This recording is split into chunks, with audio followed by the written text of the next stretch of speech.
How would a human, like Morbius, the living vampire, was once a human, how would a human echolocate? How could you be transformed into a vampire creature who could use the sense of sound to see your surroundings with sound sense? Well, that begs the question, how do bats, which, we get the vampire bat from, you get vampires from vampire bats. Anyway, how do bats echolocate? Well, they locate objects and their space and their range and their shape and all of that by using the richness of sound. And I think when we think about sound, humans like you think about sound, we think of it as a simple pressure wave that is somehow less full of data than something like light. But sound, you can get a lot out of it. So we look at how bats do this. Most echolocating bats are very, very small. They're tiny little peepers that send out little ultrasonic peepee noises. Some of it, most of it is outside of our hearing range, but some of it is inside the hearing range. And they send these out and they bounce them off objects and then they listen for the echoes and they get a sense of objects and their surroundings. Now, I mentioned the richness of sound. It is not just listening for an echo, it is looking for all the different variables within that echo. So sound is richer than you think. A bat, or maybe Morbius here, can use sound waves to get the horizontal and vertical positioning of targets by using the intensity of the sound, the arrival time of the sound, and the spectrum of the sound. They can also determine how far some object is away. Let's say a piece of Jared Leto's flesh. How far an object is away by the arrival time of the sound. The time between sending out sound waves and when those returning sound waves or the echo make it back. By comparing those two times, you can infer how far something is away. And this is really cool because bats, echolocating bats, have an exquisite sense of range. I read in a paper down to 0.1 millimeter. I can't even really show you that with in between my fingers. So they can really, with a high degree of accuracy, tell how far something is away. They can also determine how big this object is based on the intensity of the sound, how perceived loudness it is, and they can judge the velocity. If this object were moving in the same way that a police's radar gun does with the Doppler shift of the echo, how the apparent frequency changes based on the object reflecting the waves moving away or towards you. And they can also tell the rough shape of an object using the spectrum of the sound. Now, there's a lot of richness in sound, and bats have evolved over millions and millions of years to take advantage of that. Now, human echolocation. How can humans echolocate? Well, we looked into the brains of people who could echolocate, and we found that they were using a part of their brain that was once for visual spatial mapping, and they started to interpret sound data into that part. So the visual cortex of their brain, which use data from the retina, photons of light hitting the retina and mapping that in three-dimensional space using the visual cortex, they remapped sound sense and sound information onto that visual cortex so that they could get a sense of their surroundings. So if Morbius, Jared Leto, were to echolocate, you would expect some, through however his change happened, some genetics or something like that, something to remap, rewire through neuroplasticity, change the structure of his visual cortex such that it more so accepts and maps the richness of sound data coming into his ears so that he can distance, range, locate, size, velocity of objects or tasty blood boys, just like a little bat would. And that's how Jared Leto could echolocate. How do I know that? Because he climbs at my rock climbing gym. He does. I'm better than him, though. Hello, and he wears weird pants when he shows up. All spandex. Anyway, hello and welcome to Because Science Live, the live part of this channel. Where I try to take all of your comments, questions, and corrections off the top of my head and try to be interesting and entertaining. But, look, I'm not a working scientist, I don't have a PhD, but I do know a little bit about a lot of sciencey and pop culture-y things. So if you have a question for me that you might think I have thoughts about, it's live. Please put it in the chat on YouTube and Voice of the Void Nate. We'll get to it if it's a good question and it's not a super simple question and you're not spamming it. What's up? What's up, Kyle? I don't know, just talking about fangy boys. Ooh. I got some fangs too. Some vamp boys. Yeah, I got fangs, but for not vampire reasons, I swear. Okay. From Nick But Quintus. if you put a stake in my heart, I will also die. Sure, everybody would die. Yeah, well, that's the thing. Like, well, how do you know? Well, you got to kill a vampire with a stake. Well, yeah, you can kill anyone with a stake. Anyway, from Nick Quintus. Hey, Kyle, love the show. Oh. My family believes in spiritual energy in the afterlife. Okay. And I'm a little skeptical. What are your thoughts on the technology used to prove paranormal existence? Well, prove is a loaded word, right? So you would... I will not say anything about the validity of your family accepting an afterlife or spirits or energy or anything like that. You can believe whatever you want to believe. However, I will push back against the proving part, because proving implies that we have some kind of scientific instrument that will help us say definitively yes or no. And in my estimation, no paranormal researchers really have the technology to do this, because it implies fact, some truth. Now, one common way that paranormal researchers will detect ghosts is by using something like an EVP detector, electronic voice phenomenon, I believe they call it. And this is supposed to pick up on frequencies, sound waves, electromagnetic energy that we cannot see or hear, which is valid. We can't see most of the electromagnetic spectrum. But they interpret that to mean, oh, well, I listened to the infrasound and I heard like, help me, I'm from Victorian era and I'm a little girl, when they slow it way down. But when real scientists look into these EVP phenomenon, redundant, these EVPs, they find that these EVPs are indistinguishable. They're not statistically significantly distinguishable from just artifacts. Random noise that can appear in an imperfect machine or a bad detector. A machine that just detects random waves is as good as an EVP. So in every single case that I can think of for paranormal, for ghosts, for energy, for spirits, that kind of thing, they're using technology that is fooled by randomness, and that randomness is then interpreted by the brains of humans who want ghosts to exist because it makes them feel a certain way or not. And then they take that as proof, but it's not proof because it has to be objective. You have to remove your desire for these things to be true to know if they're true or not. It should be true whether or not you want it to be true. You should be able to be confronted with absolutely damning evidence that ghosts don't exist for you to make a determination whether or not ghosts. It shouldn't be always confirmatory.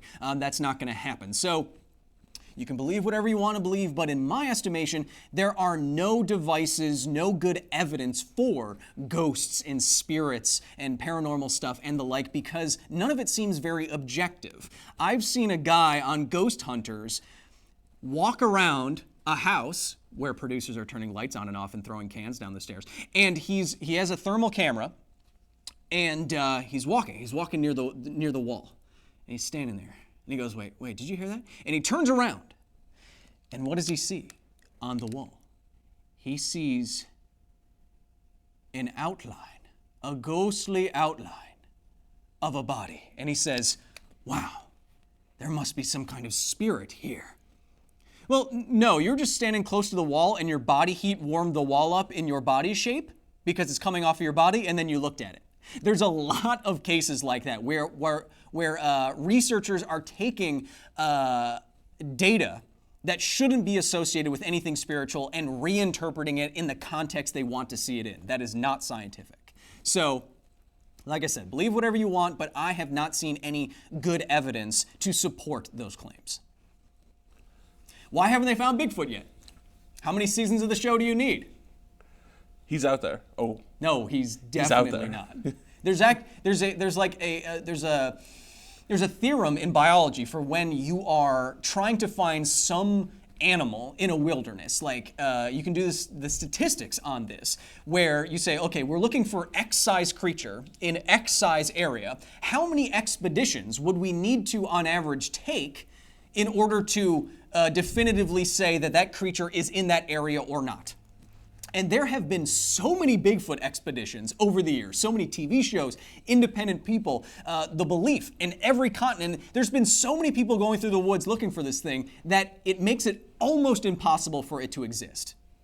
Not saying that it definitely can't, but it's not smart. It's not smarter than everything. It's not blurry by nature. It's we've looked for it so many times that it almost can't exist by default. Anyway, sorry, I started my science communication career talking about paranormal and cryptozoology and skeptic stuff, so it kind of gets me Pumped. pumped. That's what you get to. Yeah. Pumped. From Z. Frankhauser. The Frank. Z. Like the Frankhauser. YouTube guy? Yeah. Easy, Frank. What is a Fermi estimation? And could you example it? Well, we did a Fermi estimation not too long ago, and I got it exactly correct, I'll have you know. But a Fermi estimation is one of my favorite things to do as a nerd, as like a thought exercise. So, a Fermi estimation is named after the legendary physicist Enrico Fermi, or for you, Fermi, and he had this very clever way of estimating very specific things using generalized data and good assumptions, and then coming to a conclusion that was pretty darn close, within an order of magnitude, within a factor of 10 or not. So the classic example of a Fermi estimation is, they all sound like impossible questions, but then you use this process of good assumptions and general data to narrow down on it. So the classic example is, I might get the city wrong, but the classic example is, how many piano tuners are in New York right now? That sounds, without any kind of like, phone book or reference or whatever, that sounds impossible to say. But what Enrico was able to do is take data, and good assumptions. How many people, on average, based on their income in New York City, do you estimate to have a piano? How long does it take a piano to go out of tune? How long does it take to tune a piano? How long would a piano tuner, on average, work per day? How many pianos could the average piano tuner tune in a year? And therefore, how many piano tuners would be required to be full-time working in New York City based on the population size? And he was able to come within an order of magnitude. Oh, even closer than that. He estimated like 150, and there's in fact like 200 or something like that. So making amazing predictions that seem amazing, but just use generalized information. The one that we did on this show was, someone asked me if I laid out all of my hair end to end, could it reach the moon? And I used assumptions about how many hairs I have on my head, their average length, the distance to the moon, multiplied all that out, and we came almost to the exact answer because I got the number of hairs on my head exactly right. So yeah, that's a Fermi estimation. If you want to look it up, they're all over the internet, and I have even a document I could share later where it's just like 50 questions where you can try to do this. Like another fun one that I did in my spare time was, how many points total were scored in the NBA last season? If you like sports, you know a little bit about how the league works, you can come pretty close to the actual answer. Yeah, that's a Fermi estimation. I highly recommend looking into it. It's a great brain exercise to get at, am I making good assumptions? Do I know what is important? That kind of thing. It's a good flexure of your folds. Brain folds, Nate. That's what makes it. That's how big brain can fit in tiny skull. It folds. That's why we have more folds than less intelligent animals like dolphins and chimpanzees. Our brains are more invaginated, and it's more folded. And so take that, wherever you are. So many folds. So many folds. From John Dungeon. Ooh. Can you Wait, that's a cool ass name. It is really cool. John Dungeon. Private Eye. Monster Hunter. Can you explain in Expanse, when they pull a high G maneuver, what's being injected into their necks? An Expanse question? Yeah. I never would have expected it. I get so many tweets from people now, they're like, I watched the show because of you. Yeah, told you. It's real good, isn't it? A couple people started live saying that they watched Expanse because of you, and they give it a 10 out of 10. Woo! Yeah. And they still have not had me on the show, although I have talked to them about it. Anyway, Fingers crossed. So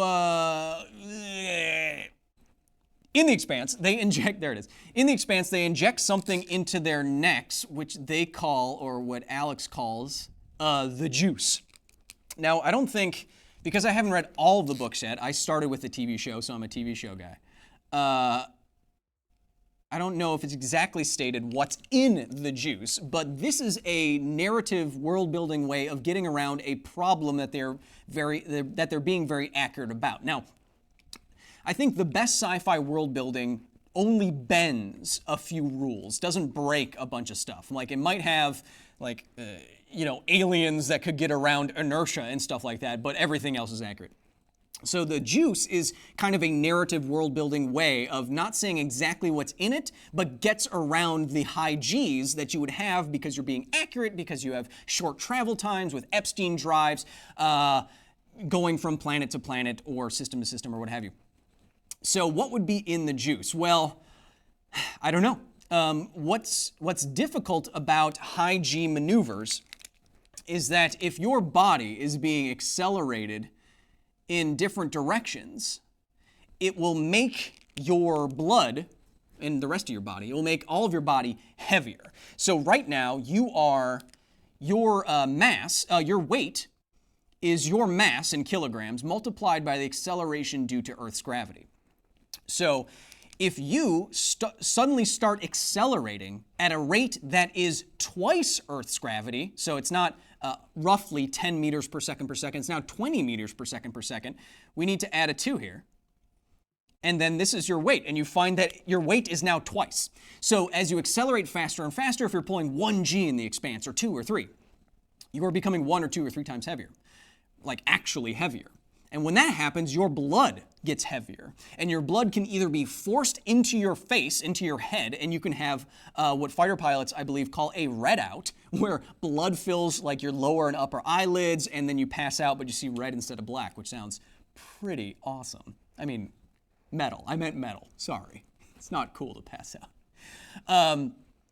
Or if you're accelerating the opposite direction, blood can be forced into your feetsies, into your peats, and then you will pass out from lack of blood to the brain. This is a problem. So if the juice in the Expanse is going to do anything, maybe it changes like the apparent weight, like the specific weight in terms of, the specific weight of the blood and the way it moves around the body such that it's not affected by the additional weight that's being imposed upon it by those G-forces, similar to how we take precautions when people go under anesthesia to make sure their blood is flowing correctly so they don't get blood clots in their legs because their blood is moving a lot slower. Maybe it's something like that, but I have no idea what would be actually in it, like chemically. Because, more or less, this is just like an out. This is say, oh, well, we have to travel at high G's to make this show realistic, this book realistic, so let's just give them something that helps them deal with that. So I don't know what's exactly in it, but it probably has a lot to do with how blood moves around the body, or at least interacts with this additional force on it. What's next? A couple people have been asking about this, so I'm not going to reference just one username. Oh, they're going to hate that. But people are asking about the star Betelgeuse and its dimming. Yes. And if it will affect us if it went supernova. Interesting you should say that, because we are going, in a future episode of Because Science that I shot this very morning, we will be going into what happens when a star goes supernova and what might happen to us. I will say, though, Betelgeuse is... We've already said it twice. Whoa, We've already said it twice. We got to be so we got to be really careful now. I think it's far enough away that it wouldn't affect us. But astronomers are really excited about that star, which shall not be named, potentially exploding because it would give us a lot of information about supernovae. We have observed a few over the last couple of centuries, but not very many. So having modern equipment pointed at a supernova would give us a lot more information about this phenomenon, and that would be exciting for the astronomical community. But fear not. Supernova science incoming on this channel very soon. In like 2 weeks. Yeah. Yeah. From Ohio Storms. All right. I was wondering why you think more and more people are turning to pseudoscience like goop when anyone with even a basic understanding of science would know it's all garbage? Well, I mean, so, two things. Don't watch Gwyneth Paltrow's new show on Netflix. It's all about her business, Goop, which sells a lot of pseudoscientific, dangerous, harmful information, dangerous therapies.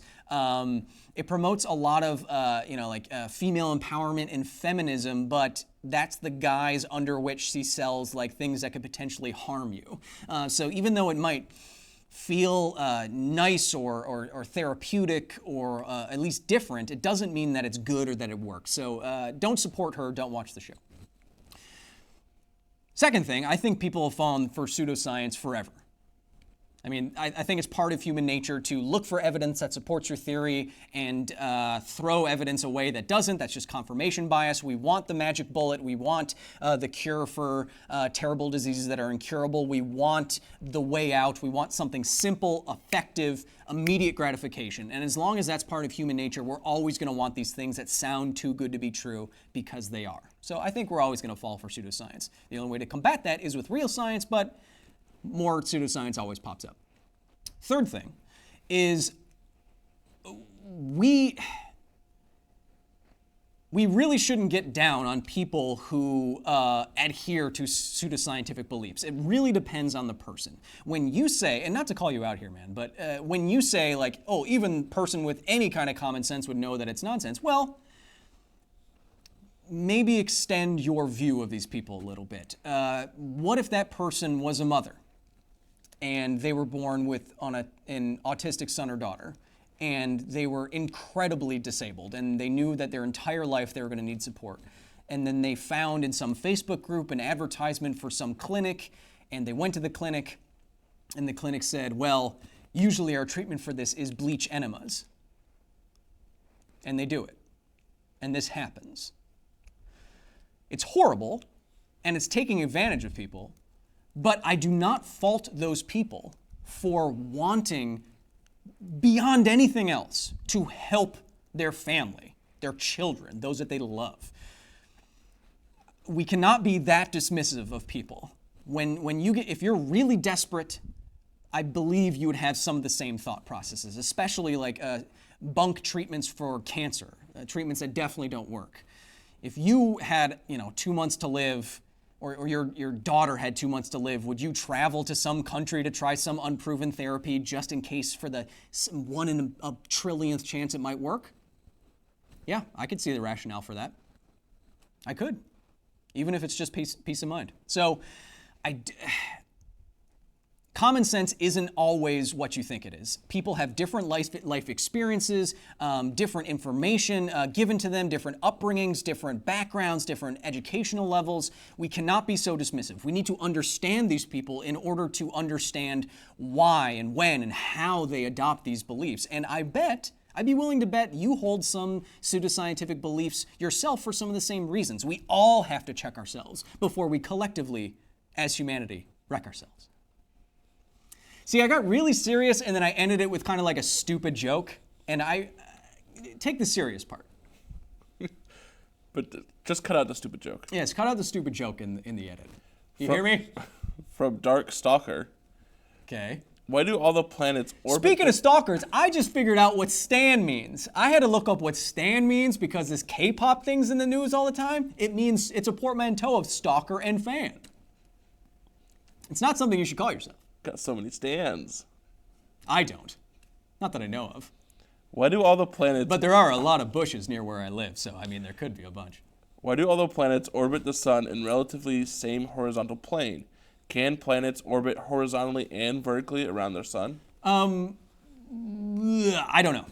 I don't know if there's a theoretical system in which you could have, say, a sun, and then around that sun you would have a planet. I think this is what you mean. You can have a planet going this way and also a planet orbiting this way, such that the solar system in question kind of looks like our conceptual understanding of like an atom, which would be kind of cool. So I don't know if that can theoretically exist. I'm not an expert. But in our solar system, it has a lot to do, they're all on the same plane, it has a lot to do with how the system forms. So all this interstellar gas and dust accumulating, accreting, the sun forming at the center, and it's all on the same plane because the rotation of all of this material encourages it, just with rotational forces and that kind of thing, centrifugal forces, to be pushed towards the outside as it's being pulled towards the inside with gravity, and that kind of forces it into a disk, kind of. I mean, that's a very simplistic and possibly wrong explanation. But to have that happening on two planes simultaneously, I'm guessing you would have to have two kind of rotational planes simultaneously. And so I don't think that this would form in the same way. Again, could be theoretically possible, say maybe a planet got flung out from one solar system and was gravitationally captured by another, by our solar system, and then orbited this way. But then would it be a stable orbit? I don't know. But for the formation of our solar system, it has to do with how it initially formed. That initial spin, star creation, accretion, all going, the forces forcing it down into a flat disk. Nice. From Goddess Astoria, or Storla. Wow. Which do you find more distracting in comic book / superhero movies? Inaccurate science or poor attention to details? A lot of people get the impression that I'm terrible to watch things with because I would always be like, well, actually, I'm not. I love every kind of fiction, science fiction. I don't care. I can watch Lord of the Rings and not be like, well, those Uruk-hai spears wouldn't act. Like, I don't care. It's a movie. I can suspend my disbelief. It's cool. What annoys me is bad movie making. Like bad dialogue, bad CGI, bad script writing, story writing, stuff like that. And that's annoying. Like even if you love The Flash and Superman, like most of Justice League looks like it was shot on one of the prequel sets. So like it just looks bad. And like the mustache stuff, like that annoys me. But also, I think the best sci-fi, even if it breaks a lot of rules, like a space show having faster than light travel, say like Star Trek, it's at least internally consistent. And Star Trek, even though it has a lot of technobabble, is a good example of this. They have a lot of nonsense stuff, but it's internally consistent. They have whole books that are just the rules for Star Trek. It's very internally consistent. If something does something in one episode, it will do the same thing in the next episode, and it will build on itself. And if you do a different thing that references that thing, it has to work in this way. So I like when things are very consistent internally. The Expanse is really good about that. Star Trek is really good about that. But when you suddenly start breaking your own show's rules, I think that is what gets me mad, or at least it's distracting, like you said. And I think this is why a lot of people got mad during the Game of Thrones last season, where suddenly people are traveling faster across Westeros than they're supposed to be able to, or this character doesn't have the ability to do that, or why did they do this? This doesn't fit with that. So if it's not internally consistent, it's distracting to the viewer. The best stories are where there's a lot of structure there, but it doesn't pull you out of it because... what's the phrase? The best kind of design is the design that's 99% invisible, where you don't even realize how constructed it is because it's so good. Yeah. I don't know who I was referring to. One last quick question. Hey! From You Got Smited. You done got smited! You done got smited. Love the show. Hey, thanks. Is there a sound frequency so high or so low that it could be fatal to a human or an animal? Frequency. No.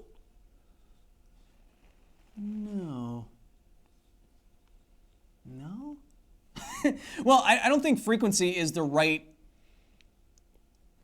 variable you'd want to change about a sound to make it more or less deadly. So, frequency in terms of how, if we have a measuring device here, how many waves or what have you are traveling past this detector in a period of time? If it's less, if it's more, lower, higher frequency. But I think to make something more deadly, you want to change the amplitude and the power of the sound, how forceful it is, the pressure of that sound. So if you had a sound that was, for example, at 194 dBs or decibels, it now has atmospheric pressure, basically. So it is now a blast wave in the air. So anything that's a blast wave is at least this loud. And once you get into that range, you can start getting, I think, up into 200, 220, something like that. You can get a sound wave, more accurately a blast wave at this point, that could kill you on the spot. Rupture your eardrums, blow your eyes out, go into your mouth and into your lungs and bounce around your lungs and cause your lungs to bleed, and then you drown in your own blood.